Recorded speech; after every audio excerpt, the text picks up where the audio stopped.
அனைவருக்கும் வணக்கம். இது ஜெயா பிளஸின் ஏணி என்ற கேள்வி விவாத நிகழ்ச்சி. இன்று நாம் விவாதத்திற்கு எடுத்திருக்கக்கூடிய முக்கியமான தலைப்பு ஜம்மு காஷ்மீர் மற்றும் ஹரியானா மாநில தேர்தல் பிரச்சாரங்கள், அள்ளி வீசப்படும் வாக்குறுதிகளும் அதிரடி குற்றச்சாட்டுகளும். ஜம்மு காஷ்மீர் மற்றும் ஹரியானா உள்ளிட்ட யூனியன் பிரதேசங்கள் மற்றும் மாநிலத்திற்கு 90 சட்டமன்ற தொகுதிகளை கொண்டிருக்கிறது. இதில் ஜம்மு அண்ட் காஷ்மீருக்கு ஏற்கனவே 2 கட்ட வாக்குப்பதிவுகள் நிறைவடைந்துள்ள நிலையில் 3வது கட்ட வாக்குப்பதிவு அக்டோபர் 1ஆம் தேதி நடைபெற இருக்கிறது. ஹரியானா மாநிலத்திற்கும் அக்டோபர் 5ஆம் தேதி ஒரே கட்டமாக தேர்தல் நடைபெற இருக்கக்கூடிய நிலையில் அரசியல் கட்சிகள் கவர்ச்சிகரமான வாக்குறுதிகளை அறிவிப்பதோடு எதிர்க்கட்சிகள் மீதான குற்றச்சாட்டுகளையும் வலுப்படுத்தியிருக்கிறார்கள். தேர்தல் பிரச்சாரங்கள் தீவிரமடைந்திருக்கிறது. அரசியல் கட்சிகளின் தலைவர்கள் தீவிரமாக தங்களுடைய பரப்புரைகளை மேற்கொண்டு வரக்கூடிய நிலையில் முக்கியமான இரு அரசியல் கட்சிகளாக இருக்கக்கூடிய காங்கிரஸ், பாஜக உள்ளிட்ட கட்சிகள் வைக்கக்கூடிய குற்றச்சாட்டு என்ன, இதன் பின்னணி என்ன, இது குறித்தெல்லாம் தான் நாம் இன்றைய தினம் விவாதத்தை நகர்த்திருக்கிறோம். முதலில் விருந்தினர்களை வரவேற்று விடலாம். பத்திரிகையாளர் ஐயநாதன், அரசியல் விமர்சகர் நித்யானந்தம், உங்கள் இருவரையும் நான் நிகழ்ச்சிக்கு வரவேற்கிறேன். காங்கிரஸ் கட்சியினுடைய செய்தி தொடர்பாளர் விளாடிமிர் பிரான்சிஸ், உங்களையும் நிகழ்ச்சிக்கு வரவேற்கிறேன். இணையவழியில் அரசியல் விமர்சகர் ரவிசங்கர், உங்களையும் நான் நிகழ்ச்சிக்கு வரவேற்கிறேன். நித்யானந்தம் சார், உங்ககிட்ட இருந்து தொடங்கிடலாம்னு நினைக்கிறேன். ஹரியானா மாநில சட்டமன்ற தேர்தல் விவசாயிகளுடைய போராட்டத்திற்கு பிறகு நடைபெறக்கூடிய முதல் தேர்தல் அப்படின்னு வச்சுக்கலாம். ஜம்மு அண்ட் காஷ்மீர் சட்டமன்ற தேர்தல் 370 சட்டம் நீக்கப்பட்ட பிறகு நடைபெறக்கூடிய முதல் தேர்தல்.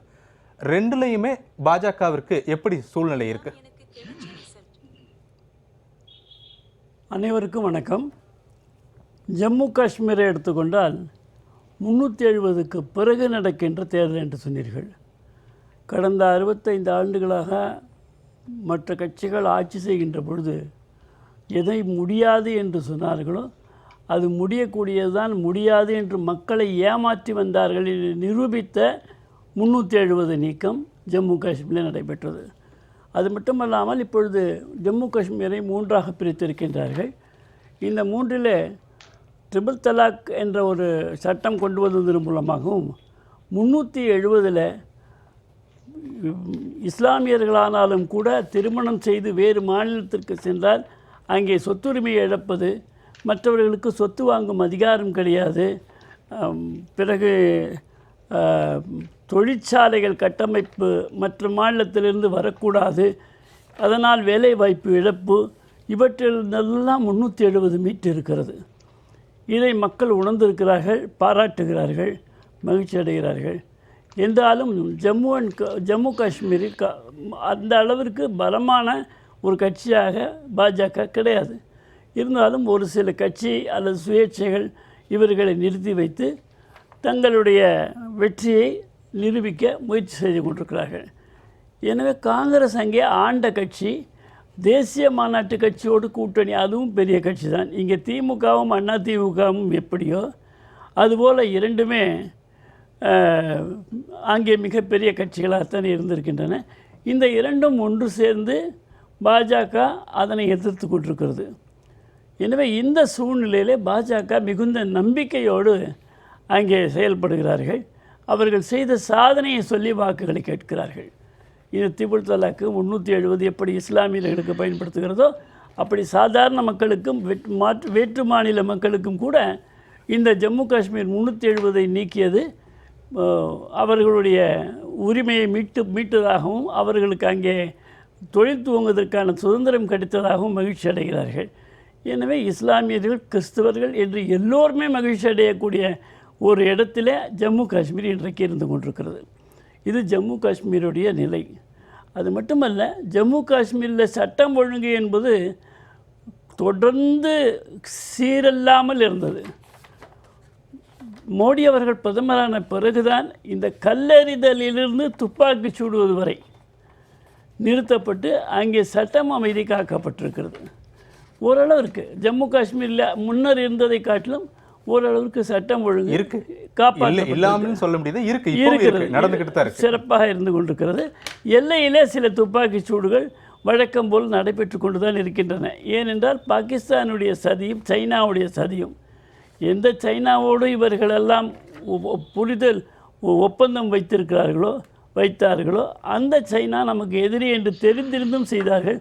அவர்களும் பாகிஸ்தானும் சேர்ந்து நமக்கு ஏற்படுத்திய அச்சுறுத்தல்களை வெற்றிகரமாக நம்முடைய மோடி அவர்கள் அகற்றியிருக்கின்றார்கள் அல்லது துணிந்து எதிர்த்து அதை நிறுத்தி இருக்கிறார்கள். அந்த ஒப்பந்தம் செய்துனா யாரை சொல்ல வரீங்க? மோடி தான் சொல்றாரு. கம்யூனிஸ்ட் கட்சியும் காங்கிரஸ் கட்சியினுடைய சோனியா காந்தி மற்றும் ராகுல் காந்தி சொல்லி டீபங்க் பண்ணி பல வருஷம் ஆச்சு சார். மக்கள் சிரிப்பாங்க சார். சிரிக்கட்டும், சிரிப்பவர்கள் இல்ல, சிரிக்கட்டும். நீங்க ஆதாரத்தோட பேசணும் சார். ஆதாரத்தை எடுத்து காமிங்க சார். சிரிப்பவர்கள் சிரிக்கட்டும், அது ஆணவ சிரிப்பு. இல்ல சார், நீங்க ஆதாரத்தை எடுத்து காமிங்க சார். ஃபால்ஸ்னு சொல்லி டீபங்க் பண்ண ஒரு நியூஸ் நீங்க முடிச்சிட்டு நான் வரேன், உங்ககிட்ட வரேன். ஃபால்ஸ்னு சொல்லி டீபங்க் பண்ணது யாரு? Fact checking institution sir. நீங்க யார் மீது குற்றம் வைத்தது அவர்கள் சொல்ல வேண்டும். இல்லைன்னு சொல்லியாச்சு ஏற்கனவே. அவர்கள் வாயை திறந்து பேசவே இல்லை. இல்ல, யார் மீது குற்றம்னா புரியல. யார் சொல்லணும்? மன்மோகன் சிங் அங்கே இருக்கிறார். ஆனால் சோனியா காந்தி அம்மையாரும் ராகுல் காந்தி அவர்களும் ஒப்பந்தத்தை போட்டதை நாம் காட்சியாகவே பார்த்தோம். மறுப்பதற்கில்லை. அவங்க வந்து நாற்காலியில் உட்கார்ந்து அவர் கையெழுத்திடுவதை காட்சியாகவே நாம் பார்த்தோம். எனவே மறுத்தால் அது போய் அவ்வளோதான். நீங்கள் எத்தனை ஆதாரம் காமிச்சாலும் நேரடியாக பார்த்ததுக்கப்புறம் நீங்கள் என்ன ஆதாரம் கொடுக்குறது? அதனால் ஜம்மு அண்ட் காஷ்மீரில் நிச்சயமாக இது எனக்கு விளக்கம் சொல்லுது. சரி, நீங்கள் உங்கள் வாய்ப்பு வருவது தாராளமாக நிச்சயமாக பேசுவார். ஜெயா டிவியை பொறுத்தவரை உங்களுக்கு தடை கிடையாது, எமர்ஜென்சி கிடையாது. புரியுதுங்களா? எது நீங்க காஷ்மீர் முழுவதும் ஒரு எமர்ஜென்சி வச்சிருக்கீங்களா? இல்ல இந்தியா முழுவதும் எமர்ஜென்சி ஆக்க ட்ரை பண்ணிட்டு இருக்கீங்களா? உங்களுக்கு அந்த எமர்ஜென்சி சொல்றீங்களா? பிரான்சிஸ், அதுக்கு நீங்க விளக்கம் கொடுங்க. ஜெயா தொலைக்காட்சியில் எமர்ஜென்சி கிடையாது, அவசர நிலை கிடையாது, உங்களுக்கு சுதந்திரம் இருக்கிறது. அதனால் நீங்கள் பேசலாம். நான் பேச ஜெயா தொலைக்காட்சியில் இருக்கலாம், ஆனா மோடி ஆட்சியில் இல்லையே. இல்லை, இங்கே பேசுறது நம்ம இங்கே தான் பேசலாம். ஹரியானா மோடி ஆட்சியில் இருக்கிறதா இல்லையா என்பது அவரை புழுதிவாரி இறைப்பவர்களாம் இன்றைக்கு தெருவில் நெஞ்சை நிமித்தி நடந்து கொண்டிருக்கின்றார்கள். சரி, ஓகே. இங்கே ஒரு ட்வீட் போட்டாலே உள்ளே இருக்கிறார்கள்.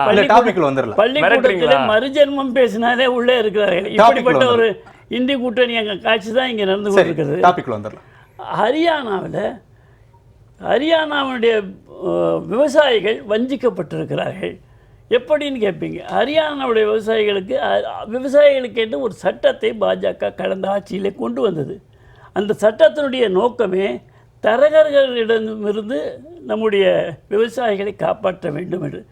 அது சரியான புரிதல் இல்லாத காரணத்தாலும் மக்கள் தவறான பரப்புரையிலே எப்படி தமிழ்நாட்டில் திமுகவுடைய விளம்பர அரசு செய்கிறதோ அப்படி காங்கிரஸ் அங்கே செய்து, அந்த காங்கிரஸ் கம்யூனிஸ்ட் போன்ற அனைத்து கட்சிகளும் அதை செய்துவிட்டு இப்பொழுது அது இல்லாமல் போய்விட்டது. இருந்தாலும் கூட இத்தனை காலம் காங்கிரஸ் ஆண்டும் எம்எஸ்பி என்று சொல்லக்கூடிய அளவில் அந்த விலையை 24 கிராப்ஸுக்கு பிஜேபி வந்து கொடுத்துருக்கு சொல்லிட்டாங்க. ஆனால் பிஜேபி வந்த அப்புறம் தான் அதை பண்ணியிருக்கு. இது உங்களுக்கு ஜம்மு காஷ்மீரில் இருக்குது. இன்னும் சமீபத்தில் கங்கனா ரணாவத் விவசாயிகளுடைய சட்டங்கள் மீண்டும் கொண்டு வரப்படும் வேண்டும் அப்படின்னு ஒரு ஊடகத்தில் பேசிய போது முதல்ல கண்டிச்சதே பாஜக தான். அதெல்லாம் நீங்க பேசாதீங்க, ஹரியானா தேர்தல் நடைபெற்றுக்கிட்டு இருக்கு. ஆமா, அது நன்மைனா ஆமா அவங்க நல்லதானே சொல்றாங்கன்னு ஒத்துட்டு போயிருக்காங்க. நீங்க புரிய வச்சதுக்கு அப்புறம் பேசணும் தான் மோடி முதலே சொல்லியிருக்கிறாரு. அதுதான் அந்த ஸ்டாண்டு தான் இப்போ நிற்கிறாங்க, அந்த நிலையில தான் நிற்கிறாங்க. கங்கனா ரனாவத் ஹரியானாவில் போய் விவசாயிகளை புரிய வைங்கிறாரு. இந்த சட்டத்தினால் என்ன நன்மை உங்களுக்கு இருக்கிறது என்று புரிய வைக்க வேண்டும்னு சொல்றாரு. அதை அவங்க செய்யாமல் இருந்தால் என்ன பண்ணுவோம்? ஒன்றும் வேண்டாம். இப்போ அந்த புரிய வைக்க வேண்டிய இடத்துல யார் இருக்கா? காங்கிரஸ் செய்யணுமா? பிஜேபி செய்யணும். பிஜேபி தானே செய்யணும். செய்யலேன்றாரே, மன்னிப்பு கேட்கிறாரே, செய்யாது என்னுடைய குற்றம் சொல்றாரு. மோடி ஓப்பனா சொல்றாரு. சரி. ரெண்டாவது, மனநிலை உளவியல் ரீதியாக பாதிக்கப்பட்டிருக்கிறார் பிரதமர் என்று ராகுல் காந்தி ஒரு குற்றச்சாட்டை வைக்கிறார். குழந்தை போல குற்றச்சாட்டு. எதிர்கட்சிகள் பலம் பெற்றிருக்கின்றன என்று சொல்கிறார். மம்தா பானர்ஜியோடைய நிலைமை இன்றைக்கு எப்படி இருக்கிறது? சித்தராமையா லேண்ட் கிராபிங், அதாவது நில அபகரிப்பு எந்த அளவிற்கு அவருடைய மனைவி பேரில் மட்டுமே பினாமியில் 80 பிளாட்ஸ் வாங்கியிருக்கிறாங்க. அரசாங்கம் சாதாரண மக்களுக்கு கொடுக்க வேண்டிய நிலத்தை இப்போ ஆட்சிக்கு வந்து 6 மாதம் அப்போது. ஆக இப்படி அது நீதிமன்றத்துக்கு செல்லுகின்ற போது நீதிமன்றம் மிக தெளிவாக இது விசாரிக்கப்பட வேண்டிய ஒன்று தான், இதில் அடிப்படை ஆதாரங்கள் இருப்பதாக தெரிகிறது, விசாரித்து பிறகு பார்க்கலாம் என்று கர்நாடக நீதிமன்றம் சித்தராமையாவை சொல்கிறது. அந்த அளவுக்கு ஊழல் வந்தவுடனே அதற்காகவே வருகிறார்கள். எனவே இவர்கள் தங்களுடைய சக்தி பலமாக இருக்கிறது, எதை அடிப்படை வைத்து சொல்கிறார் என்று தெரியவில்லை. திமுக அவர்களுடைய இரண்டாவது பெரிய கட்சி இந்த இந்திய கூட்டணியில் என்று சொன்னால், திமுகவில் இன்றைக்கு திருமாவளவன் அவர்களும் அவருடைய பொதுச் செயலாளரும் ஹரியானா ஜம்மு காஷ்மீர் இருங்க பலம் பெற்றிருக்கிறது நீங்க சொல்றீங்களா, அதுக்கு பலவீனமா போய்கிட்டு இருக்கிறீங்கிறதுக்கு நான் சொல்லிட்டு இருக்கிறேன். 52 மக்களவை உறுப்பினர்கள் 93 வந்திருக்காங்க, அதான் அவங்க பலம்னு குறிப்பிடுறாங்க. 98 அதுவும் 102க்கு மேல போயிடுச்சு. அதற்கு பிறகு இப்ப அவர் பேசியிருக்காரு, இந்த ஹரியானா மீட்டிங்ல பேசியிருக்காரு, நாங்கள் பலம் கூடி இருக்கிறோம், எனவே மோடி உளவியல் ரீதியாக பாதிக்கப்பட்டிருக்கிறார் இன்னும் அவர் பேசுறாரு. சரி, ஆக எங்கே பலம் கூடி இருக்கிறது என்று அவர்கள் சொல்ல வேண்டும். நம்ம கேட்கலாம் முதற்கட்ட பிரான்சிஸ் உங்களுடைய பதில். அதாவது நிறைய சார் பேசிட்டாரு, அதனால எல்லாத்துக்கும் பதில் சொல்ல வேண்டியிருக்கு. அப்புறம் முதல்ல வந்து சார் சொன்னாங்க சைனாவுக்கும் காங்கிரஸுக்கும் என்ன கூட்டணி அப்படின்னு சொல்லி கேட்டார். சார் சைனாவுக்கும் காங்கிரஸுக்கும் இருக்க கூட்டணியை விட்டுட்டு கிட்டத்தட்ட 2008க்கு பிறகு 12 தடவை பாரதிய ஜனதாவை சார்ந்தவர்கள் சைனாவில் இருக்கக்கூடிய கம்யூனிஸ்ட் கட்சியை பார்த்து பேசியிருக்கிறார்கள். அந்த 12 மீட்டிங்கிலும் நீங்கள் என்னெல்லாம் டிஸ்கஸ் பண்ணீங்கன்றதை நீங்களும் வெளியே ரிலீஸ் பண்ணிட்டீங்கன்னா நல்லாயிருக்கும் சார். அதுக்கான ஆதாரங்களை நான் உங்களுக்கு இப்போவே தர்றதுக்கு ரெடியாக இருக்கேன். 12 மீட்டிங் 2008க்கு பிறகு பாஜகவும் சைனீஸ் கம்யூனிஸ்ட் பார்ட்டியோட நடத்தியிருக்கிறாங்க. ஒருவேளை இந்தியா சார்ந்த தரவுகளை நீங்கள் கொடுத்தீங்களான்றதை நீங்கள் சொல்லிட்டீங்கன்னா தெளிவாக இருக்கும்னு நினைக்கிறேன். அப்புறம் சார் சொன்னார் 370க்கு பிறகு ஆர்டிகிள் 370 நீக்கப்பட்டதுக்கு பிறகு காஷ்மீர் அமைதி பூங்காவாக திகழ்கிறது. அப்படியா, அமைதி பூங்காவாக திகழ்கிறதா அப்படிங்கிறத நம்ம டேட்டா வச்சு பார்க்க வேண்டியது. ஒப்பீட்டு ரீதி உங்களுக்கு நான் டேட்டா தரேன். 2005 என்கிட்ட டேட்டா இருக்கு. 2005 காஷ்மீரில் எந்த அளவுக்கு பயங்கரவாத சம்பவங்கள் நடந்திருக்கிறது. 2005 1860 இன்சிடென்ட்ஸ் நடக்குது. காங்கிரஸ் UPA 1 ஸ்டார்டிங்கில் நடக்குது, 1860 நடக்குது. காங்கிரஸ் ஆட்சியை விட்டு போகும்போது காஷ்மீரில் நடந்த பயங்கரவாத சம்பவங்கள் 240 குறைக்கப்படுகிறது. 1860 2014 நாங்கள் ஆட்சியை விட்டு போகும்போது 240. அதுக்கு பிறகு 2022 அதாவது இப்போ சமீபத்தில் அவங்க ஆர்டிகிள் 370 நீக்கினதுக்கு பிறகு அது 457 உயர்ந்திருக்கிறது. 2023 அது 267 2024 ஆகஸ்ட் 9 வரைக்கும் 109 பயங்கரவாத சம்பவங்கள் நடந்திருக்கிறது. அப்போ ஆர்டிகிள் 370 நீக்குவதற்கு முன்பு இருந்ததை விட இப்ப அமைதி பூங்காவாக நிகழ்கிறது அப்படின்னு சொல்கிறது எவ்வளவு பெரிய அப்பட்டமான பொய். 2004 நாங்க போகும்போது 2014 ஆட்சியை விட்டு போகும்போது 240 இருந்ததை 457க்கு அதிகரிச்சிருக்கிறாங்க. ஆனா சார் குறைஞ்சிருக்குன்னு சொல்றாரு. எனக்கு அந்த நம்பர் கணக்கு புரியல. நான் பேசும்போதே சொன்னேன், எல்லையிலே துப்பாக்கி சூடு அதிகமாகி இருக்கிறது, பாதுகாப்பு முழுவதுமா இல்ல ஓரளவுக்கு இருக்குன்றத சொன்னீங்க. ஜம்மு காஷ்மீருக்கு உள்ள நடக்கிறதா சொல்றேன். மக்கள் அமைதியாக இருக்கார்கள் சார். உள்ள பயங்கரவாத இன்சிடென்ட்ஸ் நடக்கும்போது எப்படி கல்லால் நடக்கிறதா சொல்றேன். அதுதான் பயங்கரவாத இன்சிடென்ட்ஸ். இதுவரைக்கும் கல்லால் அடிக்கப்பட்டது மோடி ஆதாரத்தோட சொல்றேன். ஆதாரத்தோட சொல்றேனே, டேட்டாவோட சொல்றேனே. உங்ககிட்ட டேட்டா இருக்கா? டேட்டா காமிங்க. இல்ல நீங்க எழுதி வச்சு டேட்டா பேசலாம். நான் டேட்டா காமிக்கிறேன் சார் உங்களுக்கு. நான் நான் கேக்குறேங்க சிரிப்பாங்கன்னு என்ன சொன்னார். 8 முறை கம்யூனிஸ்ட் கிட்ட பேச வேண்டிய வேலை இருக்குங்க.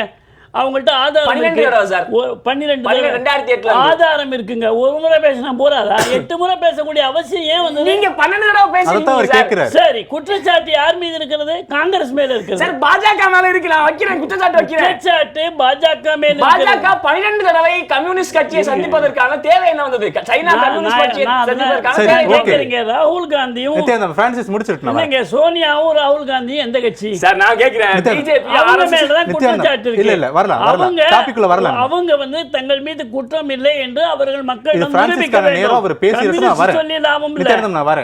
பிஜேபியும் கம்யூனிஸ்ட் கட்சியும் 12 தடவை சந்திச்சிருக்காங்க 2008க்கு பிறகு. நான் சொல்லிட்டேன். அதுக்கு பிறகு நான் வரேன். அதுக்கு பிறகு வந்து அங்கு ஆர்மி நம்மளுடைய இந்தியாவை சார்ந்த ராணுவ வீரர்களுடைய மரணம், அதுவும் 2011 2012 டேட்டாவையும் இப்போ இருக்கக்கூடிய டேட்டாவை எடுத்துக்க பார்த்தீங்கன்னா இப்போ நம்முடைய ராணுவ வீரர்களுடைய மரணம் அதிகரிச்சிருக்கிறதா தான் நமக்கு டேட்டா இருக்கு. அப்போ இது எதையுமே நமக்கு முன்ன இருக்கக்கூடிய தீர்வுகளையும் ஆதாரங்களையும் வச்சு பார்க்கும்போது எந்த இடத்துலையும் காஷ்மீரில் அமைதி நிலவுகிறது அப்படின்னு சொல்லி நம்மளால பார்க்க முடியல. ஆதாரங்களும் அதை சொல்லலை. ரெண்டாவது சொன்னாரு 60-70 வருஷமா மக்களை ஏமாத்திட்டு இருந்தாங்க ஆர்டிகிள் 370 நீக்க முடியாதுன்ட்டு. நாங்க பாத்தீங்களா, நாங்க அதை வந்த ஒன்று செஞ்சு காமிச்சிட்டோம் அப்படின்னு. இந்திய அரசமைப்பு சட்டத்தை எப்படியெல்லாம் புறவழியாக பயன்படுத்த முடியுமோ அப்படியெல்லாம் புறவழியாக பயன்படுத்தியதை இவர் அதை வந்து ஒரு பெருமையாக சொல்றதை வந்து எனக்கு எப்படி எடுத்துக்கிறதுன்னு தெரியல. ஏன்னு சொல்றேன்னா, இந்திய அரசமைப்பு சட்டம் சில விஷயங்களை ஆர்டிகிள் 370 சம்பந்தமா அது ரொம்ப தெளிவா சொல்லியிருக்கு. அதுல ஒன்று, ஆர்டிகிள் 370 நீங்க அபாரகேட் பண்ணணும் அப்படின்னா, நீக்கணும் அப்படின்னா கான்ஸ்டியூண்ட் அசம்பிளி கூடணும். கான்ஸ்டியூண்ட் அசம்பிளி 1960 பிறகு கூடவே இல்லை. கான்ஸ்டியூண்ட் அசம்பிளியுடைய அப்ரூவல் இல்லாமல் நீங்கள் அதை மாற்ற முடியாது. அப்போது இவங்க என்ன பண்ணாங்கன்றதையும் நான் சொல்லியிருந்தேன் மக்களுடைய புரிதலுக்காக.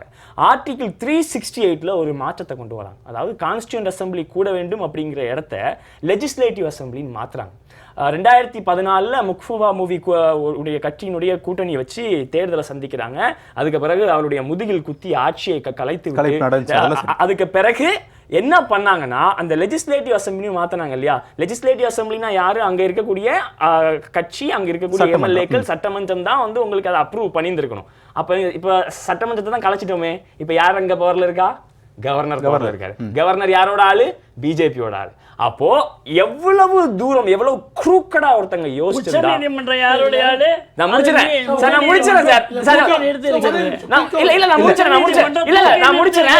முடிச்சதுக்கு அப்புறம் நீங்க பேசுங்க.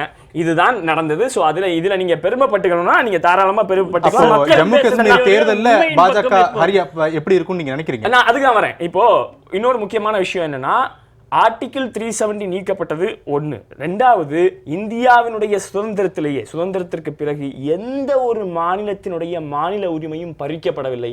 ஜம்மு காஷ்மீரினுடைய உரிமை பறிக்கப்பட்டது. ஜம்மு காஷ்மீருடைய விரைவில் மாநில உரிமை ஜம்மு காஷ்மீருக்கு வழங்கப்படும் பிரதமர் தான் சொல்றாரு. இல்ல அப்ப எதுக்கு சார் வாங்குனீங்க?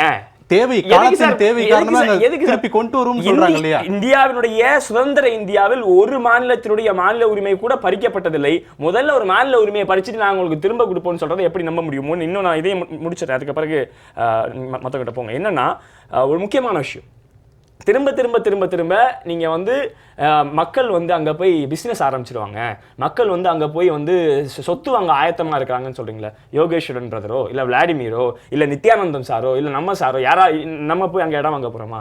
இடம் வாங்க போறது கிடையாது. யார் இடம் சார்? முடிச்சிடறேன் சார். நீங்க ரன்னிங் கவுண்டர் கொடுத்துட்டீங்க, நானும் ரன்னிங் கவுண்டர் கொடுப்பேன். நான் ரன்னிங் கவுண்டர் கொடுப்பேன். நான் முடிச்சிடறேன் சார். நாட்டு பெண்கள் நான் முடிச்சிடறேன் சார். பெண்கள் உரிமை எல்லாம் பாஜக எல்லாம் பேசாதீங்க சார், பேசாதீங்க. பெண்கள் உரிமையை பத்தி பேசாதீங்க. நான் முடிச்சிடறேன். அப்ப யார் அங்க போய் சொத்து வாங்க போறது? அம்பானியும் அதானியும் சொத்து வாங்குவார்கள். அம்பானி அதானியும் சொத்து வாங்கணும். அவங்களுக்கு என்னென்ன வழிவகை செய்து வைக்க முடியுமோ அந்த வழிவகைகளை செய்து வைப்பதற்காக தான் இந்த ஆர்டிகல் 370 அவங்க கலைச்சிருக்காங்கன்றத நம்ம இதுல இருந்து புரிஞ்சுக்கணும். அம்பானி அதானி தேச விரோதிகள் அல்ல, பல பேருக்கு அம்பானி அதானி மோடியுடைய பங்காளிகளாக இருக்கிறார்கள். 1150% அதானியுடைய சொத்து மதிப்பு அதிகரிச்சிருக்கு. கூட பேசல. அங்க உள்ள மக்களுக்காக, மகளுக்காக பேசுகிறேன். விரும்புகிறார்கள். மணிப்பூர் நடந்த பெண்களும்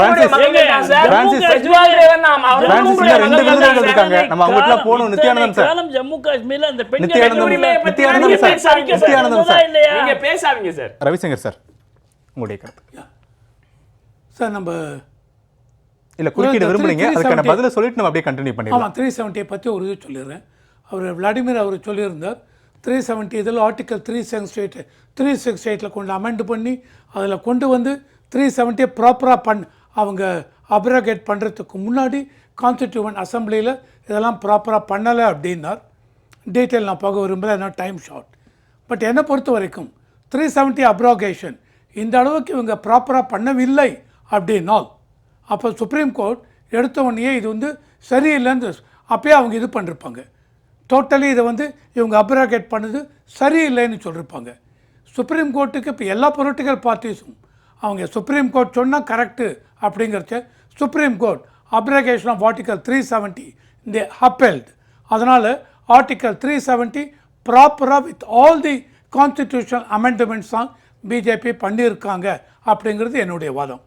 ரெண்டாவது, இதில் வந்து இவங்க அசம்பிளி ஜம்மு அண்ட் காஷ்மீர் இதை அவங்க ஸ்டேட்ஹுட் எடுத்துட்டு 2 யூனியன் டெரிட்டரியை பிரித்தாங்க. இப்போது இந்த பொலிட்டிக்கல் இந்த எலெக்ஷனுக்கு அப்புறம் ஸ்டேட்ஹுட் கண்டிப்பாக கொடுக்குறோன்னு இருக்காங்க, பார்க்கலாம். சரி, நான் டேரெக்டாக எலெக்ஷன் ப்ராஸ்பெக்ட்ஸ் வந்துடுறேன். அதுதான் நம்ம பேசின மாதிரி. இந்த எலெக்ஷன் ப்ராஸ்பெக்ட்ஸ் இப்போ ஜேஎன்கே பொறுத்த வரைக்கும் செப்டம்பர் 18 ஃபர்ஸ்ட் ஃபேஸ் முடிஞ்சிருது. 66% என்னமோ ஓட்டர் டர்ன் அவுட். தென் செப்டம்பர் 25 ஃபேஸ் 2 முடிஞ்சிருது. 57% ஓட்டர் டர்ன் அவுட். தென் அக்டோபர் 1 தேர்ட் ஃபேஸ் நடக்க போகிறது. இதில் இந்த போல் பண்டிட்ஸ் அவங்க என்ன சொல்கிறாங்க, நிறைய இந்த காஷ்மீர் டைம்ஸ் எடிட்டர் ஆகட்டும் இவங்க சொல்கிறதாகட்டும், அவங்க காஷ்மீர் வேலியை பொறுத்த வரைக்கும் national conference it has got a upper hand அப்படிங்கிறாங்க. நேஷ்னல் கான்ஃபரன்ஸும் இவங்க இந்தியன் நேஷ்னல் காங்கிரஸும் இவங்க அலையன்ஸ் வச்சுருக்காங்க. அண்டு இப்போ ரீசெண்டாக நடந்த டீலிமிட்டேஷன் எக்ஸசைஸ்லாம் கணக்கில் கொண்டு வரச்ச இது டோட்டலி இன்றைக்கி 90 சீட் இருக்குது ஜேஎன்கேல. இந்த 90 சீட்டில் 17 seat has been allotted for schedule caste, schedule caste, schedule tribe. So இந்த டிசம்பர் 2023 ஐ ஹோப் ஸோ அதில் வந்து இவங்க கொண்டு வந்த அமெண்ட்மெண்ட்டில் ஷெட்யூல்டு காஸ்ட்டுக்கு இவ்வளோன்னு கொடுத்துட்டாங்க. அந்த மாதிரி பொறுத்து மீதி இருக்கிற 73 சீட்டில் தான் மற்ற ஜென்ரல் கேட்டகரி கான்டெஸ்ட் பண்ண போகிறாங்க. ஓகே. ஸோ இதில் வந்து டைரெக்டாக ஜம்மு ரீஜனை பொறுத்த வரைக்கும் இருக்கிற 43 சீட்டில் there may be a tough direct confrontation contest between BJP and Congress. அதில் பிஜேபி இந்த ரீசெண்டாக நடந்த பார்லிமெண்ட் எலெக்ஷனில் ஜம்முவில் தான் அவங்க கான்டெஸ்ட் பண்ணாங்க. காஷ்மீர் வேலியில் இருக்க 3 சீட்டில் கான்டெஸ்ட் பண்ணலை, ஜம்முவில் கான்டெஸ்ட் பண்ணாங்க. 2 சீட்டும் ஜெயிச்சிருக்காங்க. ஸோ ஜம்முவை பொறுத்த வரைக்கும் டைரெக்டாக காங்கிரஸுக்கும் பிஜேபிக்கும் கான்டெஸ்ட் இருந்தாலும் BJP has God A upper hand அப்படின்னு பொலிட்டிக்கல் அனலிஸ்ட் அங்கே சொல்லியிருக்காங்க. சரி சார், இப்போ கவனிக்கக்கூடிய விஷயம், ஜம்மு அண்ட் காஷ்மீரில் 5 தான் லோக்சபா சீட். அதில் 2 பிஜேபி, 2 உமர் அப்துல்லா அவங்களுடைய கட்சிக்கு போயிடுச்சு. 1 இண்டிபெண்டன்ட் கேண்டிடேட் நமக்கு தெரியும் சிறையிலிருந்தே வெற்றி பெற்றாங்க அப்படின்றதுல, அதெல்லாம் ஒரு பக்கத்து இருக்கட்டும். இப்போ இந்த சட்டமன்றத்தில் இதே நிலை பிரதிபலிக்குமா, இல்லை மக்களவைக்கு வேறு மாதிரியும் சட்டமன்றத்திற்கு வேறு மாதிரியும் பிரதிபலிப்பதற்கான வாய்ப்புகள் இருக்கா? பிரதிபலிக்கிறதுக்கு வாய்ப்புகள் இருக்குது. எதனால் இருக்குது அப்படின்னு சொல்கிறேன்னா, இந்த 17 சீட் ஷெட்யூல்டு காஸ்ட்டுக்கு போகிறது இல்லையா, அந்த ஷெட்யூல்டு காஸ்ட்டுக்கு போகிறதுனால அந்த இடத்துல கொஞ்சம் வாய்ப்பு இருக்குது. அண்ட் நேஷ்னல் கான்ஃபரன்ஸ் என்ன தான் இவங்க சொன்னாலும் டைரெக்டாக இவங்களுக்கு, ஏன்னா லாஸ்ட் இந்த பார்லிமெண்ட் எலெக்ஷனில் பார்த்தீங்கன்னு வச்சுங்களேன், 2 இடத்துல, correct me if I am wrong, 2 இடத்துல உமர் அப்துல்லா கான்டெஸ்ட் பண்ணார். 2 இடத்துலையுமே அவர் தோற்று விட்டார். அண்ட் அவர் தான் நேஷ்னல் கான்ஃபரன்ஸ் ஹெட்டு ஆர் அவங்க ஃபாதர் ஃபரூக் அப்துல்லா. 2 இடத்துலையுமே இவர் தோற்று விட்டார். அதனால் இந்த பார்லிமெண்ட் எலெக்ஷனில் தோற்றனால மக்களுடைய பிரதிபலிப்பு நேஷ்னல் கான்ஃபரன்ஸுக்கு அவங்களுக்கு ஃபேவராக இல்லையோ அப்படின்னு தோன்றுறது. அதனால் காஷ்மீர் வேலையை பொறுத்த வரைக்கும் நேஷ்னல் கான்ஃபரன்ஸு இவங்க காங்கிரஸ் 2 பேரும் சேர்ந்து இருந்தாலும் அங்கே அவங்க சொல்கிறது எஸ் அவங்க அப்பர் ஹேண்ட் இருக்குது அப்படிங்கிறாங்க. பட் அவங்க கம்ப்ளீட்டாக ஸ்வீப் பண்ண போகிறாங்களா காங்கிரஸ் காஷ்மீர் வேலையை 47 சீட்டையும்? இல்லை, சரி, அது நடக்க போகிறது இல்லை. அண்ட் ஜம்மு ரீஜனை பொறுத்த வரைக்கும் BJP has got upper hand. 90 சீட்டுங்கிறச்ச 46 சீட் சிம்பிள் மெஜாரிட்டிக்கு, அதுதான் இதான் பொசிஷன். ஓகே காஷ்மீர். ஓகே, நான் வரேன் உங்ககிட்ட, 2வது சுற்றில் வரேன். ஐநதன் சார், இப்போ தேர்தல் பரப்புரைகளில் நம்ம ரொம்ப கவனிக்கிறோம். அதில் லோக்சபா எலெக்ஷனுடைய கேம்பெயினிங்கில் பிரதமர் நரேந்திர மோடியாக இருக்கட்டும், அமித்ஷாவாக இருக்கட்டும், ராமர் கோவிலில் தொடங்கி பல விஷயங்களில் மக்கள்கிட்ட இதெல்லாம் நாங்கள் செஞ்சுருக்கோம்னு சொல்லி முன் வச்சாங்க. ஆனால் ஜம்மு அண்ட் காஷ்மீருக்கும் சரி, ஹரியானாவுக்கும் சரி, மோடியோ அமித்ஷாவோ வைக்கக்கூடிய முக்கியமான குற்றச்சாட்டுகளில் காங்கிரஸ் கட்சி பிற்படுத்தப்பட்ட மக்களுக்கு எதிரான கட்சியாக உருவாகிக்கிட்டு இருக்கு அப்படின்ற குற்றச்சாட்டுகளை ஒவ்வொரு பரப்புரையிலையும் வைக்கிறாங்க இல்லையா? இது எதற்காக, எப்படி புரிஞ்சுக்க முடியுது தேர்தல் பரப்புரையை? மக்களுக்கு வந்துட்டு எதுவும் தெரியாது, மக்களுக்கு வந்துட்டு சிந்திக்க தெரியாது, இடஒதுக்கீடுன்னா என்னன்னு தெரியாது, சமூக நீதினா என்னன்னு தெரியாது, நம்ம சொல்றதெல்லாம் ஜனங்க நம்புவாங்க அப்படின்ற ஒரு மயக்கத்துல இருந்துட்டு பிரதமர் மோடி அமித்ஷாவும் பேசுறாங்க. இந்தியாவில் வந்துட்டு இன்னைக்கு சமூக நீதியை பற்றிட்டு யாரும் மக்களை ஏமாற்ற முடியாது. அதனால காங்கிரஸ் கட்சியோ ராகுல் காந்தியோ எதுக்காக நிற்கிறாங்க அப்படின்றதும், இந்த நாட்டில் இருக்கக்கூடிய அந்த இந்தியா கூட்டணி கட்சிகள் வந்துட்டு எந்த பக்கம் நிற்கின்றன என்பதும் இந்த நாட்டு மக்களுக்கு நல்லாவே தெரியும். ஜம்மு காஷ்மீர் மக்களுக்காக இருந்தாலும் சரி, இது ஹரியானா மக்களுக்காக இருந்தாலும் சரி, நன்றாகவே தெரியும். இடஒதுக்கீடை தர்றதுல வந்துட்டு பாஜக அந்த அளவுக்கு முனைப்பா இருக்குது அப்படின்னா, இடஒதுக்கீட்டை மேம்படுத்துவதற்காக சொல்லப்படுகின்ற சாதிவாரி கணக்கெடுப்பு அப்படின்றத ஏன் ஏத்துக்க மறுக்கிறாங்க? சொல்லுங்க பார்ப்போம். சொல்ல மாட்டாங்க. நீங்க எவ்வளவு வேகமா ஒன்றிய சாதியில் இருக்கக்கூடிய பொருளாதார ரீதியாக பிற்படுத்தப்பட்டவர்கள் சொல்லி ஒரு அமெண்ட்மெண்ட்டை கொண்டு வந்துட்டு எந்த கணக்கீடு, எந்த ஸ்டாட்டிஸ்டிக்ஸ் எல்லாமே நீங்க வந்து ஒரு சட்டத்தை ஏற்றீங்க 2019. உட்பட்ட சாதியில் இருக்கக்கூடிய பிற்படுத்தப்பட்டவர்களுக்காக, அதாவது பொருளாதார ரீதியாக பிற்படுத்தப்பட்டவர்கள். ஏன் இங்கே மட்டும் தயங்குறீங்க? அப்போ உங்களுடைய நோக்கம் யாருக்கு பெனிஃபிட் பண்ணணும் அப்படின்றதுல நீங்க வந்துட்டு ஒரு தனித்த கொள்கையை கொண்டவங்களா இருக்கீங்க. இது மக்களுக்கு புரியாம ஒன்றும் இல்லை, மக்களுக்கு நல்லா புரிஞ்சிருக்கு. விவசாயத்தை பொறுத்த வரைக்கும் அந்த 3 வேளாண் சட்டங்களை பற்றி பேசும்போது 3 வேளாண் சட்டங்கள் யாருக்காக கொண்டு வரப்பட்டது? விவசாயிகளுக்கு தான் நன்மை பயக்கக்கூடிய சட்டங்கள் என்றால் ஏன் விவசாயிகளிடம் அதை பற்றி கருத்து கேட்கவில்லை என்று உச்சநீதிமன்றத்திலேயே கேள்வி கேட்கப்பட்டது. பொதுவாக ஸ்டேக் ஹோல்டர்ஸ் அப்படின்வாங்க. ஒரு சட்டத்தை கொண்டு வரும் பொழுது அதனால் பாதிப்புக்கு உள்ளாதவர்கள் அது பயனடைபவர்களை பற்றி அவர்களை அழைத்து பேச வேண்டும். பேசி கருத்துக்களை பெற்று அதன் அடிப்படையில் சட்டம் இயற்ற வேண்டும். ஆனா மோடி அரசு அப்படிலாம் பண்ணல. சட்டத்தை இயற்றிட்டு நடைமுறைப்படுத்துறாங்க. அது யாராவது விவசாயிகள் போராட்டம் நடத்துறாங்க, 700 பேர் செத்து போனாங்க. இந்த அரசு என்ன சொல்றது? விவசாயிகளுக்காகத்தான் நாங்க வந்துட்டு எம்எஸ்பி 24 பொருட்களுக்கு நாங்க எம்எஸ்பியை பிக்ஸ் பண்ணி நாங்க வாங்கிட்டு இருக்கிறோம் அப்படின்னு சொல்லிட்டு அமித்ஷா பேசுறாரு. ஆமா, அமித்ஷா சொல்லக்கூடியது வந்துட்டு உண்மையா இருந்தது அப்படின்னா எம்எஸ்பியை சட்டப்பூர்வமாக்குங்கள் என்று விவசாயிகள் போராடினார்களே, அதற்கு பாஜக மோடி அரசு தயாரா? அமித்ஷா தயாரா? எம்எஸ்பிக்கு சட்ட அங்கீகாரம் தர தயாரா? அதுக்கு தான் விவசாயிகள் போராடினாங்க. எனவே நீங்க விவசாயிகளை ஏமாத்த பாக்குறீங்க, அதுவும் நடக்காது. அந்த சட்டத்தை திரும்ப பெறுவது பற்றி பேச்சுவார்த்தையின் போது சட்டத்தை திரும்ப பெறணும் விவசாயிகள் வலியுறுத்திய போது அன்றைக்கு மோடி அரசில் வேளாண் அமைச்சராக இருந்தவர் என்ன சொன்னார்னா, இந்த சட்டத்தை நாங்க திரும்பி பெற்ற கார்பரேட்டுகள் கோச்சுக்குவாங்கன்னு சொன்னார். எல்லா ஊடகங்களையும் வந்து செய்து கார்பரேட்டுகளுக்காக தான் சட்டம் இயற்றப்பட்டது என்பது எல்லோருக்கும் தெரியும்.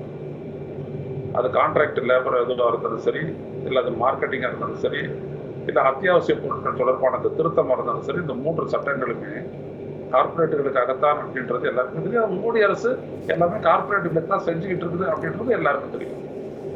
எனவே விவசாயிகளையும் ஏமாற்ற முடியாது. இந்த நாட்டு மக்கள் கிட்ட பொதுவாக ஹரியானாவோ வேற எங்கேயோ இளைஞர்களை பொறுத்த வரைக்கும் என்ன அப்படின்னா, வேலை வாய்ப்பு என்ன ஆச்சு? 10 ஆண்டு காலம் நீங்க இருக்கீங்க. 10 ஆண்டு காலத்துல எவ்வளவு வேலை வாய்ப்பு கிடைச்சது? அந்த இடத்துல நீங்க எங்க ஜெயிச்சிருக்கீங்க? ஒரு ஆண்டுக்கு 2 கோடி வேலை வாய்ப்புன்னு சொன்னீங்களே, அது என்ன ஆச்சு? இந்த இடத்துல அது பணம் கிடைக்கிறது. ஆர்டிகல் 370 பத்தி கீழ் பேசுறாங்க. 370 பொறுத்த வரைக்கும் அந்த காஷ்மீர் சட்டமன்றத்துக்கு கொடுக்கப்பட்ட தனித்த சிறப்பு அதிகாரம். அந்த மக்களுக்கு தேவையான மேம்பாடுகளை முன்னேற்றங்களை கொண்டு வருவதற்காக அந்த மாநில சட்டமன்றம் சட்டம் இயற்றக்கூடிய அதிகாரம் கொடுத்துருக்கு. அவ்வளவுதான். அது ஒண்ணு இந்திய ஒன்றிய அரசு நாடாளுமன்றத்தில் நிறைவேற்றக்கூடிய எல்லா சட்டங்களையும் புறக்கணிப்பதற்கான ஒன்று கிடையாது.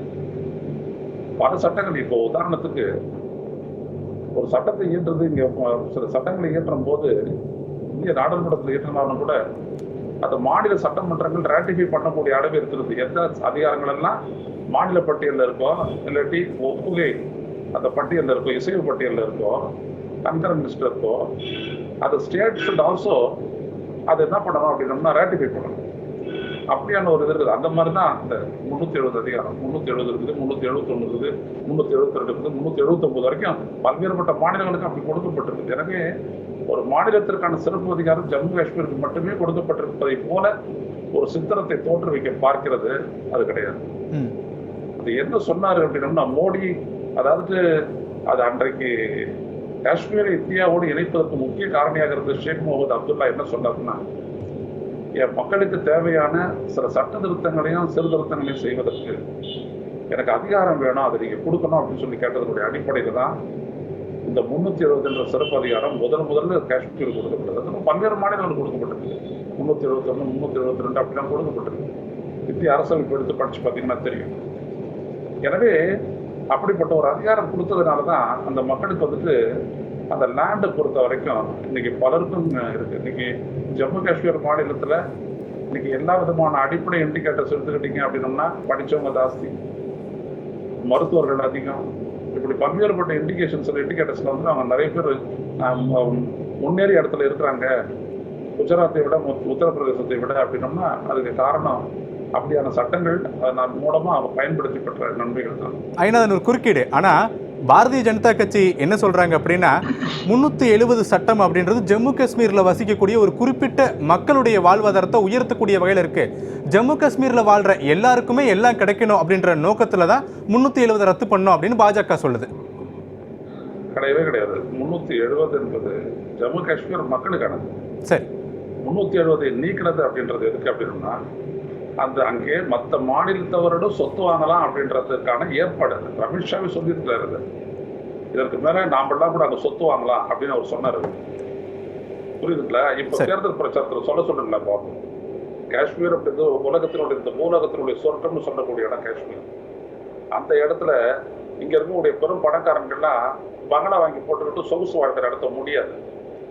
போய் இருக்கலாம், அங்க இருக்கிற ஹோட்டல்ல தங்கி இருக்கலாம், எல்லாம் பண்ணலாம், சொத்துக்களை வாங்கணும். எவ்வளவு அப்படி அனுமதிச்சோம் அப்படின்னா காஷ்மீரை என்னைக்கும் அந்த நாட்டு பணக்காரங்க கூறு போட்டு எடுத்துட்டு போடுவாங்க. சரி, ஓகே. இதெல்லாம் வந்துட்டு ஆழமா தெரிஞ்சவங்களுக்கு தெரியும். ஓகே. அதனால இதெல்லாம் எதுவும் அந்த மக்களுக்கு தெரியாதுன்ற மாதிரி நம்ம இங்க உட்காந்து பேசுறதுன்றது வந்துட்டு பொருந்துவதல்ல. அதே நேரத்தில் அமித்ஷாவும் மோடியும் வந்துட்டு தாங்க சொல்றதெல்லாம் உண்மை அப்படியே மக்கள் நம்பிடுவாங்க அப்படின்னு சொல்லிட்டு அவங்க பேசிட்டு இருக்கிற மாதிரி ஒரு காட்டுறாங்க. அவ்வளவுதான், மொத்தத்துக்கு உண்மை. சரி, ஓகே. நித்யானந்தம் சார், பாரதிய ஜனதா கட்சி பொறுத்தவரையிலுமே ஹரியானா, ஜம்மு காஷ்மீர்லாம் அழிச்சிட்டாங்க. 10 ஆண்டு கால திட்டம் என்பது 2 மாநிலங்கள், ஒரு யூனியன் பிரதேசம் மாற்றியாச்சு இல்லையா? ரெண்டையுமே அழித்தது தான் அவர்களுடைய மிகப்பெரிய சாதனை. வேறு எந்த சாதனையும் இல்லை. காங்கிரஸ் கட்சிக்கு ஒரு முறை வாய்ப்பளிங்க, மீண்டும் நாங்கள் 2 மாநிலத்தையும் வளமான மாநிலமாக மாத்திரம் சொல்லி ராகுல் காந்தி சொல்கிறார். ராகுல் காந்தி முதல்ல ஹரியானாவிலையும் அவர்கள் ஆளக்கூடிய இடங்களையும் ஸ்திரத்தன்மை கொடுத்துருக்கிறார்களான்னு பாருங்கள். கர்நாடகாவை எடுத்துக்கிட்டாலும் அப்படி தான் இருப்பாங்க. இப்போ ஹரியானாவில் கடந்த முறை அப்படி தான். ஆக அவர்களால் நிலையான ஆட்சி தர முடியாது என்பது தான் வரலாறு. அந்த நிலையான ஆட்சின்றதே ஒரு பாயிண்ட் அவுட் மாதிரி இருக்கு. நிலையான ஆட்சி ஏன் தர முடியல? அதான் நம்ம வரலாறு. 77 கிச்சடி கட்சிகள்லாம் ஆட்சி அமைச்சது, நிலையான ஆட்சி தர முடியல. ஆனால் அதற்கு பிறகு வந்த பாரதிய ஜனதா கட்சி கூட்டணி நிலையான ஆட்சி தந்து கொண்டிருக்கிறது.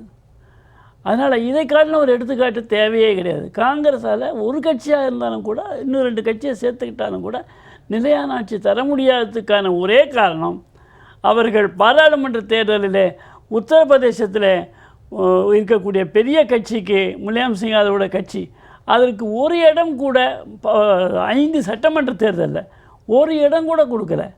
பாராளுமன்றத்தில் மட்டும் அவங்க வேணும்னு சேர்த்துக்கிட்டாங்க.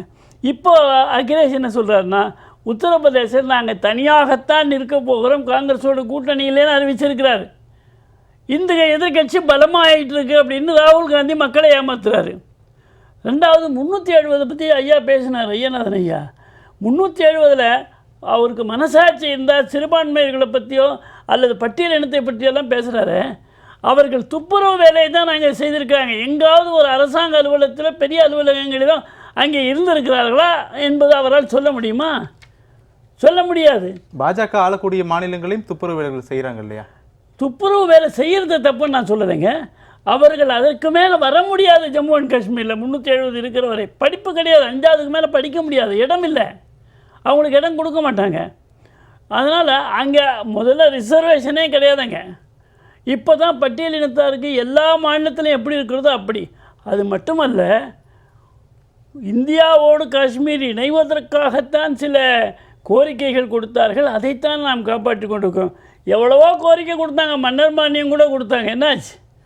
மன்னர் மானியம் கொஞ்சம் கொஞ்சமாக படிப்படியாக அதுவே காணாமல் போகும். 2019 370 சட்டம் நீக்கம் செய்யப்பட்டது. அதற்கு அப்புறம் எத்தனை மாணவர்கள் உயர்கல்வியை படிச்சிருக்காங்க? எவ்வளவு பேருக்கு வேலை வாய்ப்பு கிடைச்சிருக்கு? இல்லை, அந்த புள்ளி விவரங்களிலே நிச்சயமாக உயர்கல்வி படிப்பதற்கான வாய்ப்புகள் அவருக்கு அதிகம் இருக்கிறது. இனிமேல் அவங்க படிக்க வருவாங்க. அதனால் முதலாவதுக்கு வாய்ப்பே கிடையாது. இப்போ அந்த வாய்ப்பு இருக்குது. இனிமேல் அவங்க வருவாங்க 5 வருஷத்துக்கு அப்புறம். 5 வருஷத்துக்கு அப்புறமா இருந்தால் என்ன? உங்களுக்கு ஒன்றா முதல் வகுப்புங்கிறது 6 வயசு தான்.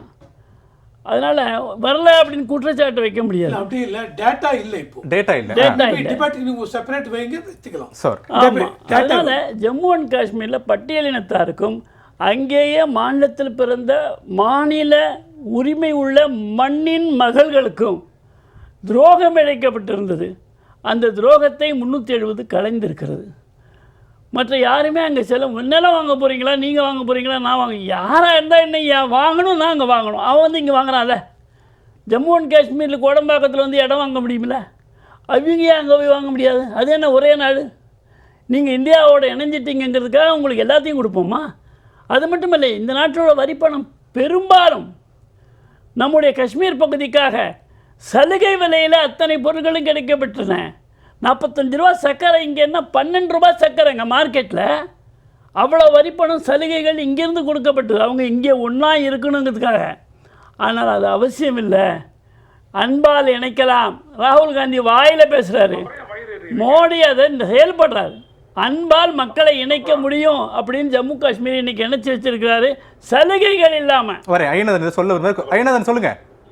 இல்ல, சர்க்கரைக்கு மானியம் கொடுத்ததுக்கு ஏன் நித்யானந்த வயிறு எறிகிறாரு? ஆமா, ஏன் வயிறெல்லாம் ஒன்றும் எரியலைங்க. ஒரே நாட்டில் ஏன் 2-3 வேலைன்னு கேட்குறேன். வயிறெல்லாம் எரியல, நியாயம் கேட்குறோம். நியாயம் கேட்குறேங்க. அவங்க இந்தியாவோட இணைச்சாங்கிறதுக்காக அவங்களுக்கு நாக்கில் சக்கரை தடவுறீங்களா? ஆனா 12 ரூபாய்க்கு கொடுக்கறது நினைச்சு அப்படியே வயிறு எறியறீங்களா? ஆமாங்க, இந்தியாவோட இணைச்சதுக்காக நாக்கில் சக்கரையை கொட்டுவாங்களா? என்ன பேசுறீங்க? பன்னுக்கும் கிரீம் பன்னுக்கும் ஏன் ஜிஎஸ்டி டிஃபரன்ஸ் இருக்குன்னு கேட்டதுக்கு மன்னிப்பு கேட்க வச்சவங்க இப்படி எல்லாம் பேசுறது ஆச்சரியமா இருக்கு. நெறியாளரே, நான் கேட்கிற கேள்விக்கு பதில் சொல்லுங்க. அதாவது என்னன்னா, இவர் சொல்றாருல, நாங்க ரிசர்வேஷனே இல்ல, அங்க இருக்கிற தாழ்த்தப்பட்டவருக்கும் பழங்குடியினருக்கும் ரிசர்வேஷன் இல்லைன்றாங்கல்ல. எப்ப 370 நீக்கினாங்க, எப்ப அதுக்கப்புறம் வந்துட்டு இது வரைக்கும் ஆளுநருடைய ஆட்சி தான் இருக்கு, அங்க சட்டமன்றம் இல்ல. சட்டமன்றம் இல்லாத நிலையில அந்த இடத்துல ரிசர்வேஷன் நடைமுறைப்படுத்தணும் அப்படின்னோம்னா அதற்கான சட்டம் இயற்றக்கூடிய அதிகாரம் நாடாளுமன்றத்துக்கு உண்டு. நாடாளுமன்றத்துல அதற்கான சட்டத்தை இயற்றுனாங்களா? இவங்க இயற்றுவதை யார் தடுத்தது? செஞ்சிருக்க வேண்டியது தானே. சரி, ஏன் செய்யல? அப்போ நித்யானந்தன் வந்துட்டு விவரம் தெரியாதையே போய் சொல்றாரு. இல்ல, பாராளுமன்றத்துல இல்ல, விவரம் யாருக்கு தெரியலன்னு பாருங்க. பாராளுமன்றத்தில் நிறைவேற்றப்பட்ட சட்டங்கள் எல்லாமே மாநிலங்கள் எல்லாம் அங்கீகரித்த பின்னால் தான் நடைமுறைக்கு வரும். ஜம்மு அண்ட் காஷ்மீர்ல அதை மாநிலம் அங்கீகரிக்கல, தேர்ந்தெடுக்கப்பட்ட அரசாங்கம் இருக்கல. இல்ல, ஒரு குறுக்கீடு சார். அது இப்ப பாருங்க, இப்போ இன்னொரு ஆட்சி வந்த உடனே என்ன செய்யறாங்க பார்க்கலாம். இல்ல, குறுக்கீடு நித்யானந்தம் இப்ப அங்க சட்டமன்றம் இல்ல, அதுக்காக கவர்னர் அவசரத்துக்கு ஆட முடியுமா? அப்படிதான் பண்ணிட்டு இருக்கீங்க. நியாயம் என்னவோ அதை ஏங்க, ஒரு பட்டியலினத்தாருக்கு இடம் கொடுக்கறது உங்களுக்கு என்ன வயிறு எறியுதா?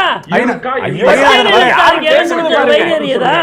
நான் கேக்குற கேள்விக்கு பதில் சொல்லுங்க. இல்ல சார், நீங்க கேட்ட கேள்விக்கான பதில் நான் கேக்குறேன். சட்டம் இயற்றக்கூடிய அதிகாரம் இருக்கா இல்லையா, இது தெரியுமா தெரியாதா, அது மட்டும் பேசிட்டு போங்க. சரி, ஓகே. அவர்கிட்ட கேட்கலாம், அவர் கேட்டு நான் வரேன். பாராளுமன்றத்தில் ஏற்றக்கூடிய சட்டம் எந்த மாநிலமாகவும் குறிப்பாக ஜம்மு அண்ட் காஷ்மீர் நிறைவேற்றப்பட்ட பின்னால் தான் செய்ய முடியும் என்பது இருந்தது. அதை முழுக்க அதை பிரசன்ட்ல கேக்குறாங்க. இப்ப நாடாளுமன்றத்துக்கு அதிகாரம் இருக்கா இல்லையா அவர் கேக்குறாரு. இப்ப நாடாளுமன்றத்துக்கும் இருக்கு, அங்க தேர்ந்தெடுக்கப்படக்கூடிய அரசாங்கமும் தேர்ந்தெடுக்கப்படக்கூடிய அரசு இருக்கட்டும் சார். இப்ப இந்த கடந்த 5 ஆண்டுகள் இருக்கு இல்லையா, 2019 இருந்து 2024 வரைக்கும் ஜம்மு காஷ்மீருக்கு தேர்தல் அறிவிக்கப்படுவதற்கு முன்பு வரை நீங்க நாடாளுமன்றத்துக்கு அந்த அதிகாரம் இருக்கா இல்லையா ஐயநாதன் கேட்கிறாரு. நாடாளுமன்றத்தில் அதிகாரம் இருக்கு, நாடாளுமன்றத்தில் அதிகாரம் இருந்ததுனால தான் இதை செஞ்சிருக்காங்க. இப்போ இந்த பட்டியலினத்துக்கெல்லாம் கொடுத்தாங்க, பெண்களுக்கெல்லாம் கொடுத்தாங்கன்றது நடைமுறைக்கு வந்ததுக்கு காரணம் நாடாளுமன்றத்தில் இருக்கக்கூடிய அதிகாரத்தை வச்சு தான். அதுக்கு முன்னே அது தடை செய்யப்படும். நீங்கள் என்ன தீர்மானம் போட்டிங்களா நாடாளுமன்றத்துலையும் அங்கே அது பிளாக் பண்ணிடுவாங்க. சரி, இப்ப முடியல. சரி, இன்னும் வரக்கூடிய அரசு ஒருவேளை பாஜக அல்லாத அரசாக காஷ்மீர்ல இன்னும் வரக்கூடிய அரசு தாழ்த்தப்பட்ட பழங்குடியினருக்கு இடஒதுக்கீடு தரணும்னு இவங்க சொல்றாங்கல்ல, ஏன் இந்த 5 வருஷத்துல தரலன்னு நான் கேக்குறேன். சரி, இல்ல சார், நான் பதில் சொல்றேன்.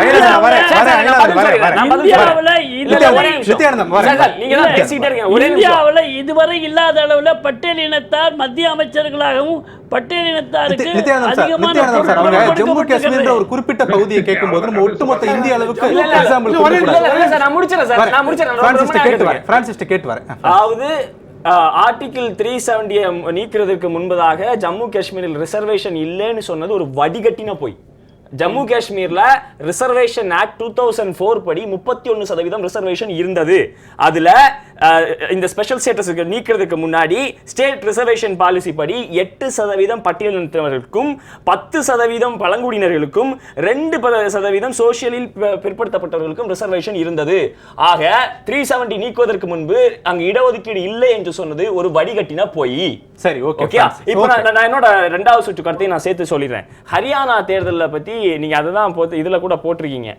ராகுல் காந்தி பேசுனதும் அமித்ஷா பேசுனதும் ராகுல் காந்தி டச் பண்ணிருக்கக்கூடியது ஒரு ரொம்ப சென்சிட்டிவான இஷ்யூ. என்ன இஷ்யூனா அங்கே இருக்கக்கூடிய வேலை வாய்ப்புகள். சிஎம்ஐ அக்டோபர் 2022 சிஎம்ஐ ஒரு ப்ரெடிக்ஷன் ஒன்று சொல்லுது. என்ன சொல்றாங்கன்னா ஹரியானாவிலுடைய வேலை வாய்ப்பின்மை 30% தொடும் அப்படின்னு சொல்றாங்க. அதாவது தேசத்திலேயே அதிகமாக இருக்கும் அப்படின்னு சொல்றாங்க. அப்போ ராகுல் காந்தி ஒரு முக்கியமான இஷ்யூவை கையில் எடுக்கிறார். என்னன்னா வேலை வாய்ப்பின்மை அப்படிங்கிற ஒரு முக்கியமான இஷ்யூ. அது கூட இதுவரைக்கும் இந்தியாவில் பேசப்படாத, சினிமாக்களில் மட்டுமே நாம் பார்த்து கொண்டிருந்த ஒரு பிரச்சனை. என்னன்னா இந்த மைக்ரன்ஸ், அதாவது இந்தியாவிலிருந்து 2015 சியோல் சவுத் கொரியாவில் நம்முடைய பிரதமர் மோடி அவர்கள் பேசும்போது ஒரு விஷயம் சொல்றார். முன்னால இந்தியாவில் பிறந்தவர்கள் எல்லாம் நான் ஏன் இந்தியாவில் பிறந்தேன், நான் என்னுடைய பூர்வ ஜென்மத்தில் இல்ல பழைய காலத்தில் ஏதாவது பாவம் பண்ணிட்டேனா, பாவம் பண்ணதுனால நான் இந்தியாவில் பிறந்தனான்னு சொல்லி வருத்தப்பட்டாங்க. 2015 சவுத் கொரியாவில் பேசின பேச்சு இது, மோடி அவர்கள் பேசின பேச்சு. இன்னைக்கு எல்லாரும் இந்தியாவுக்கு வர்றதுக்கு துடிக்கிறாங்க அப்படின்னு சொல்லி பேசியிருந்தார். இன்னைக்கு இருக்கக்கூடிய நிலவரம் என்னன்னு சொல்லி பார்த்தீங்கன்னா, சினிமாக்களில் பார்ப்பது போல இந்தியாவில் படித்த இளைஞர்கள், ஹரியானாவில் படித்த இளைஞர்கள் வேலை வாய்ப்பு இல்லாமல் கிட்டத்தட்ட 40 லட்சம் ரூபாயை ஏஜென்ட்களுக்கு கட்டி அமெரிக்காவுக்கு போறாங்க. நான் முடிச்சேன். அமெரிக்காவுக்கு போறது மட்டும் இல்ல, அது எந்த வழியில போறாங்கன்றதை நீங்க பார்க்க வேண்டியிருக்கு. கொடூரமான, நீங்க ஒரு படம் கூட வந்திருக்கும், அந்த படத்தோட பேரை நான் குறிப்பிடவில்லை. அதுல ரொம்ப கஷ்டப்பட்டு போற இதுல பலர் உயிரிழந்தும் இருக்கிறார்கள். போன வருஷம் ஒரு வீடியோ ஒன்று வந்தது. மால்கித் அப்படிங்கிற ஒரு இளைஞர் மலைகளுக்கு நடுவிலே இறந்து கிடக்கக்கூடிய ஒரு வீடியோவை பார்க்கிறோம். அப்ப அவர் எங்க போறாரு, கசகஸ்தான்ல இருந்து டர்க்கி போறாரு, டர்க்கில இருந்து மெக்சிகோ வழியாக அமெரிக்காவுக்கு போவதற்கு முயற்சிக்கும் போது இந்த மரணம் நடக்கிறது. இன்னொரு டேட்டா ஒன்று சொல்றேன். என்னன்னா சொல்றேன், அந்த கஸ்டம்ஸ் டிபார்ட்மெண்ட் சொல்றாங்க, அதாவது இந்த வழியாக இமிகிரேஷன்ஸ் போறதுல இந்தியா தான் 3வது இடத்துல இருக்குது. 2020 132 பேரை திரும்ப அனுப்புனதுல 76 பேர் ஹரியானாவை சார்ந்தவர்கள். அது மட்டும் இல்ல, அங்க இருக்கக்கூடிய பட்டதாரிகள், முதுகலை பட்டதாரிகள் எல்லாம் இப்ப துப்புரவு பணியாளர்களாக வேலைகளுக்கு அப்ளை பண்ணிட்டு இருக்காங்கன்ற மாதிரி செய்திகள் வந்துகிட்டு இருக்கு. இன்னொரு முக்கியமான விஷயத்தை ராகுல் காந்தி வந்து ஹரியானா பரப்புல தான் சொல்றாரு, நிலம் வளம் வேலை வாய்ப்பு முன் வச்சு தான் நாங்க வாக்கு செய்ய குறுக்கிட விரும்புறீங்க. அதுக்கு முன்னாடி நான் ஒரு இதை சொல்ல விரும்புகிறேன். விளாடிமிர் அவர் வந்து 2004 or 5 Jammu and Kashmir act பிரகாரம் ரிசர்வேஷன் இருக்குன்னார். நான் என்ன சொன்னேன் அப்படின்னா, முதல் ரவுண்டில் 2023 டிசம்பரில் இவங்க பார்லிமெண்ட்டில் கொண்டு வந்த அந்த அமெண்ட்மெண்ட் பிரகாரம் தான் பார்லிமெண்ட் ஆகட்டும், அசம்பிளி ஆகட்டும், அங்கே கான்ஸ்டிடியூவன்சிஸ் ரிசர்வ் பண்ணது. இப்போ அசம்பிளிக்கு 17 seat, schedule caste, schedule tribe, இதுவரைக்கும் அந்த ரிசர்வேஷனே கோட்டா கிடையாது. அசம்பிளிக்காகட்டும் பார்லிமெண்ட் ஆகட்டும் இப்போ கொண்டு வந்திருக்காங்க. அதை தான் நான் குறுக்கிட்டு சொல்ல விரும்புகிறேன். ஐயநாதனுக்கான பதிலாக சொல்கிறீங்க அவர் கேட்டதுக்கு. Okay, right. அவர் மட்டும் இவரு இப்ப சொன்னார், ரைட். விளாடிமிர் சொன்னார். வர ஐயநாதன் உங்ககிட்ட வர நிறைவா வந்து நேரம் ரொம்ப குறைவா இருக்கு சார். என்னோட ஐயநாதன் வர நான் நிறைவா உங்ககிட்ட வரேன். நான் இன்னும் பேசவே இல்லை ரவிசங்கர் சார். ஐயநாதன் நான் வரேன். நீங்க அப்புறம் முடிச்சிடுறேன், ஓகேவா? தென் இப்போ பேசினதில் ஹரியானா பொறுத்த வரைக்கும் ஹரியானா எலெக்ஷன், ஏன்னா அதை பற்றி பேசவே இல்லை. ஆமாம், ஹரியானா எலெக்ஷன் பார்க்குறச்ச இவங்க என்ன சொல்லியிருக்காங்க, ஒரு ஒப்பீனியன் போல் இப்போ வந்தது. அந்த ஒப்பீனியன் போலில் 43 to 48 சீட்ஸ் காங்கிரஸ் வர முடியும், பிஜேபி 34 to 39 சீட் வர முடியும்னு போட்டிருந்தாங்க. ஓகே, இதில் பிரகாரம் இப்போ பிஜேபி அவங்களுடைய ஸ்ட்ராட்டஜியை என்ன மாற்றிருக்காங்க அப்படின்னா, ஜென்ரல் கேட்டகரியில் ராஜபூட்ஸ், பிராமின்ஸ், தென் முஸ்லீம்ஸ் 2 சீட் கொடுத்துருக்காங்க.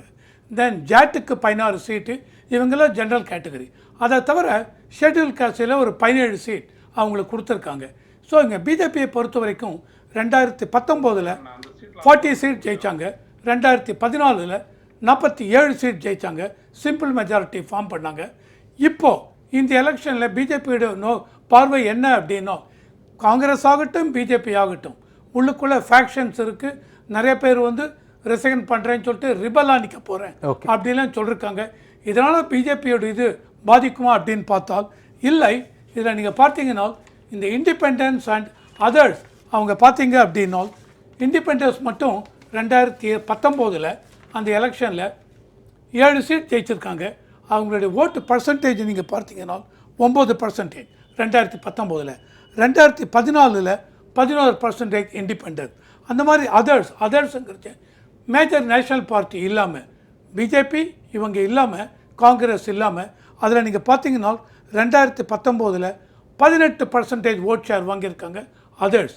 இப்போ நீங்கள் அதர்ஸ்ன்னு எடுத்துட்டீங்கன்னு வச்சுங்க, ஐஎன்எல்டி ஓகே, ஹரியானா அந்த இவங்களுடைய சௌத்தாலா அவங்களும் பிஎஸ்பிஐ அலையன்ஸ் ஃபார்ம் பண்ணுறாங்க. ஓகே. ஸோ அவங்க வந்து தலித் கம்யூனிட்டி ஓட்டை பிரிக்கிறதுக்கு வாய்ப்பு உண்டு. ஓகே. அந்த மாதிரி ஜேஜேபியும் சந்திரசேகர் ஆசாத் பார்ட்டி அவங்க 2 பேரும் அலையன்ஸ். தேர்தல் வெற்றியோட முடிவுகள் வந்து பாஜகவுக்கு ஆதரவாக வரலாம்னு நினைக்கிறீங்க? காங்கிரஸுக்கு போகும் சொல்கிறச்ச பிஜேபியோட ஸ்ட்ராட்டஜி இது. இவங்க ஃபோக்கஸ் பண்ணுறது இந்த மாதிரி ஓட்டு ஸ்பிளிட் ஆகலாம். ஓகே. அதனால இவங்க ஜாட்டையே நம்பி ஜாட்டுக்கும் கொடுத்துருக்காங்க. ஜெனரல் கேட்டகரி இவங்க ஃபோக்கஸ் பண்றாங்க. சரி, ஓகே. அதனால பிஜேபிக்கு வாய்ப்பு பிரகாசமா இருக்கு அப்படின்னு நான் சொல்லுவேன். நிறைவாயிருக்கு. ஐயநாதன், சுருக்கமா உங்களுடைய நிறைவான கருத்து. அந்த மக்களுக்கு வந்துட்டு யாருக்கு வாக்களிக்கணும்னு தெரியும். இந்த கிட்டத்தட்ட அங்கே ஆளுநர் ஆட்சி கொண்டு வரப்பட்ட பிறகு அவங்க எவ்வளவு கஷ்டப்பட்டு இருக்கிறாங்கன்னு தெரியும். சரி. ஜம்முவில் வாழக்கூடிய மக்களுக்கும் பாஜக அரசுனால என்ன கிடைச்சது அப்படின்றது ஜம்மு வாழ் இந்துக்களுக்கும் தெரியும். அதனால என்னன்னா அங்க வந்துட்டு ஒரு மதத்துக்கு எதிராக இன்னொரு மதம் அப்படின்ற ஒரு அடிப்படையில, அது மட்டும் இல்லாம அந்த கான்ஸ்டிடியூன்சி ரீஆர்கனைசேஷன்ல என்னென்ன நடந்தது அப்படின்றது ஒரு பெரிய கதை. அதை நம்ம தனியா பேசணும். ஆமா, நிறைவா ஏன் அவளை இன்க்ரீஸ் பண்ணாங்க, ஆமா எப்படின்றதெல்லாம் நிறைய இருக்கு. சரி. இதெல்லாம் மறைச்சிட்டு ரவிசங்கர் ஏதோ வந்துட்டு ஏதோ ஃபேவரபிளா எல்லாம் நடக்கிற மாதிரி ஒரு சித்திரை ஒண்ணு கொடுக்குறாரு. மக்களை ரவிசங்கர் சொன்னார். அதான் என்னுடைய வியூ பாயிண்ட். ஓகே. அவர் வியூ பாயிண்ட். நான் உங்களுடைய நிறைவான கருத்தை எடுத்துக்கிறேன். என்னுடைய வியூ பாயிண்ட் நான் சொல்றேன். சுருக்கமா, நேரம் இல்லை. இந்த தேர்தலை பொறுத்த வரைக்கும் யாருக்குமே ஒரு ப்ராமிசிங் நோட்டுன்னு கொடுக்க முடியாது. ஓகே. ஹரியானாவில் வாய்ப்பு குறைவாகத்தான் இருந்ததுன்னு முதல்ல இருந்தது. அது நீடிச்சிருக்குமானால் காங்கிரஸ் தான் வரும். ஜம்மு அண்ட் காஷ்மீரில் பிஜேபி பலமாக கால் ஊன்றவில்லை. எப்பொழுது இருந்தோ தமிழ்நாடு மாதிரி தான் இருந்துகிட்டு இருக்கு. அதனால் அவங்க மேலும் சிலரை நம்பி அங்கே நிற்கிறார்கள். நிச்சயமாக ஆட்சி அமைக்கின்ற வாய்ப்பு கிடைக்கலாம். ஓகே. அதனால் ஹரியானாவில் இவர் சொன்னது படி பார்த்தா 2 மாநிலமுமே பாஜக ரெண்டுக்குமே எதிர்பார்க்கலாம். ஆனா ஷூரா சொல்ல முடியாது. நீங்க சொல்றீங்க ஆட்சியாக Jammu and Kashmir. Okay sir. வரக்கூடும். ஒப்பீனியன் போல்களும் நமக்கு வந்திருக்கிற டேட்டாவுமே நமக்கு என்ன ரிவீல் பண்ணுதுன்னா, ஹரியானாவில் காங்கிரஸ் ஸ்வீப் பண்ணுது, ஜம்மு அண்ட் காஷ்மீர்மே நேஷனல் கான்ஃபரன்ஸ் இந்தியன் நேஷனல் காங்கிரஸோடைய அலைன்ஸ் ஸ்வீப் பண்ணுது அப்படின்ட்டு தான் நமக்கு டேட்டாக்கள் சொல்லுது. இன்னொன்று, நம்ம வந்து ஒரு விஷயத்தை பேசும்போது அங்கே இருக்கக்கூடிய மக்கள் என்னென்ன பிரச்சனைகளை சந்திக்கிறாங்க அப்படிங்கிறத பேசாமல் பொதுவாக ஒரு விஷயத்தை மட்டுமே முன்னிறுத்தி பேசுறது அப்படிங்கிறது அந்த மக்களுக்கு நம்ம இழைக்கக்கூடிய அநீதியாக தான் நான் பார்க்குறேன். வேலைவாய்ப்பை பற்றி நம்ம பேசலை, ஜம்மு காஷ்மீர் மக்களுக்கு நடந்துட்டு இருக்கக்கூடிய கொடுமைகளை பத்தி நம்ம எதுவுமே பேசாம 2 மாநில தேர்தலையும் விவாதிச்சிருக்கோம் அப்படிங்கிறது வருத்தமான ஒரு உண்மை. ஓகே. நாம என்ன நடந்ததுன்னு விமர்சனம் பண்ணோம். Okay sir. ஆமா, நாம அந்த மாநிலத்துல இல்ல இப்போ. Fine sir. ஜம்மு காஷ்மீர், ஹரியானா 2 மாநிலங்களுக்கும் தேர்தல் யார் வெற்றி பெற போகிறார்கள்? பாஜக காங்கிரஸ் இடையே கடுமையான போட்டிகள் இருந்தாலும் கூட மக்கள் யாரை தேர்ந்தெடுக்க போகிறார்கள் என்பது அக்டோபர் 8ஆம் தேதி தெரிந்துவிடும். அக்டோபர் 8 வாக்குப்பதிவு முடிந்து எந்த கட்சிகள் ஆட்சி அமைக்கப் போகிறது, இது அரசியலில் சில தாக்கங்களை ஏற்படுத்துவதற்கான வாய்ப்புகள் இருக்கும் என்றும் அரசியல் வல்லுநர்கள் யூகிக்கிறார்கள். பொறுத்திருந்து பார்க்கலாம். மற்றொரு விவாத நிகழ்ச்சியில் சந்திக்கலாம். விருந்தினர்களுக்கும் நன்றி, நேயர்களுக்கும் நன்றி.